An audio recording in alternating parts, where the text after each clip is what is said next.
What's going on, everybody? In today's video, I'm going to be sharing my experience when traveling during the COVID-19 pandemic, as well as giving you 5 tips that you probably haven't heard before for traveling to Mykonos, Greece. For those of you that don't know, I currently live in Europe.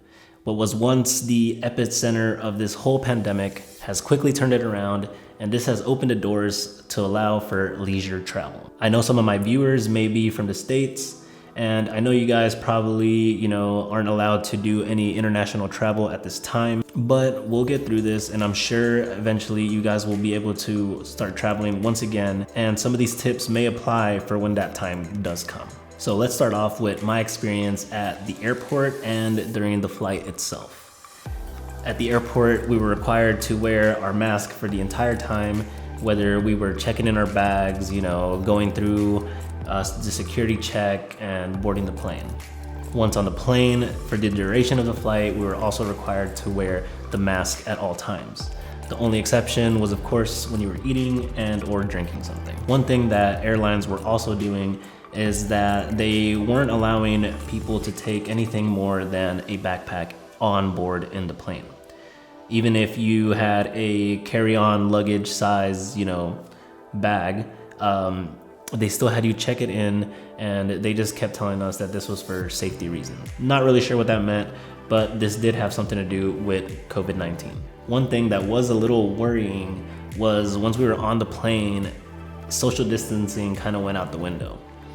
For our outgoing flight, it was about halfway full, so it was easy enough for us to kind of get our distance. Everyone kind of was able to move around and choose their own seats, no matter what your assigned seat was. Once we caught our connecting flight, however, this was not the case. The flight was packed. It was a regular flight. It was completely full. My wife and I first thought that maybe, during COVID, they would leave like maybe the middle seat open for every little aisle.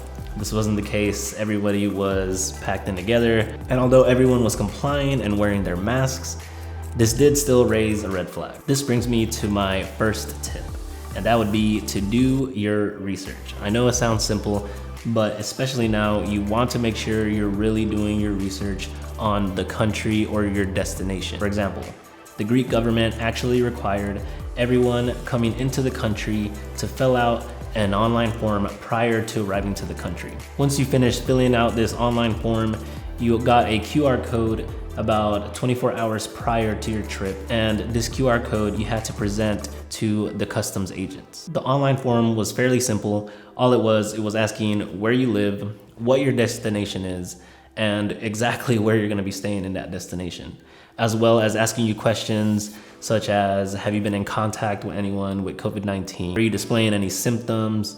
And anything really of that sort.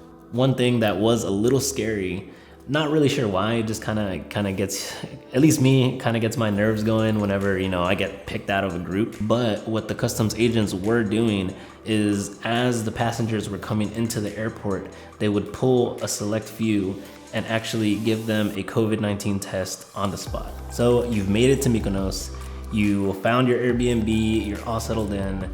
What do you do next? Well, my number 2 tip would be to go ahead and rent an ATV. In my opinion, ATVs are by far the best way to get around the island. Not only are they pretty affordable, as for 3 days, it only cost us 120 euro. You get those scenic views, as well as that fresh ocean breeze right on your face as you're riding. Renting the ATV will actually be cheaper than getting a cab everywhere, as cabs can cost anywhere between 15 to 30 euro, depending on the length of your trip. Overall, riding an ATV around the entire island is just fun. The speed limits in the island are no more than 50 kilometers an hour or 30 miles an hour. Most of these ATVs can actually reach those top speeds, but I don't condone it. Please be safe out there. During our time in Mykonos, obviously, we were able to taste all the amazing Greek food, and it was interesting to see that all the restaurants were following COVID-19 guidelines. All the waiters and waitresses wore masks at all times, and on the tables, along with the salt and pepper, you actually had bottles of hand sanitizer. If you're a seafood lover like myself, then Greece is definitely for you. But this brings me on to my 3rd tip. and that is to be careful and please read the menus carefully. If you read the menu carefully, a lot of these restaurants actually list their prices per gram. So one of my buddies was unfortunate enough to actually fall for this. He ordered, for example, a shrimp dish that on the menu said about 60 euro for the dish. Well, what he didn't know is that it was actually 60 euro per 100 grams. So what he thought was a 60 euro plate actually ended up being 300 to 400 euro. Tip number 4 would be to pull out cash prior to coming to Mykonos. Mykonos is definitely catered to the wealthy, and you can tell because they have stores like, Louis Vuitton, and they sell like Balenciaga and stuff like that there. Most restaurants and little shops do accept credit card or, debit card. But from our experience, we saw that most locals actually prefer cash.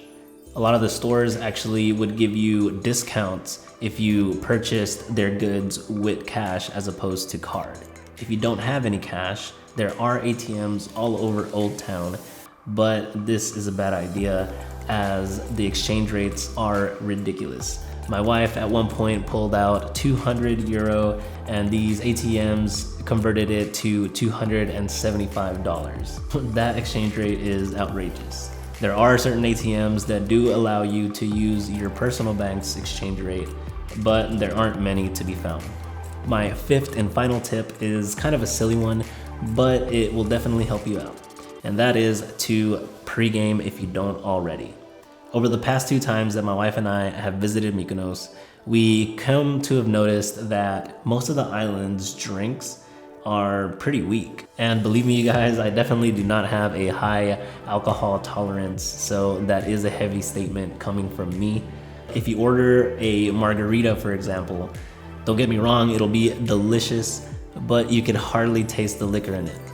And this is kind of a problem because drinks in Mykonos are pretty expensive. They can cost you anywhere from 15 to 30 euro per drink. And for prices as high as that, I better be a little buzzed after the first or second drink. But anyways, you guys, those are my 5 tips. And Mykonos will always be a great time. But there are certain things that you should know prior to arriving to make it even better. During the time of uploading this video, things are still changing. Countries are going red or they're going green. Hopefully things get better around the entire world, not just Europe, and you guys are able to start traveling once again. That's gonna be it for me though. Leave a comment, hit that like button, and please consider subscribing as I will be coming out with more content very soon. Peace. Actually, before I go, I wanted to show you guys a quick little glimpse of my current barbering setup. Yes, I even got a chair, and if you'd like me to make a video on what I've been up to when it comes to cutting hair, let me know and leave a comment down below.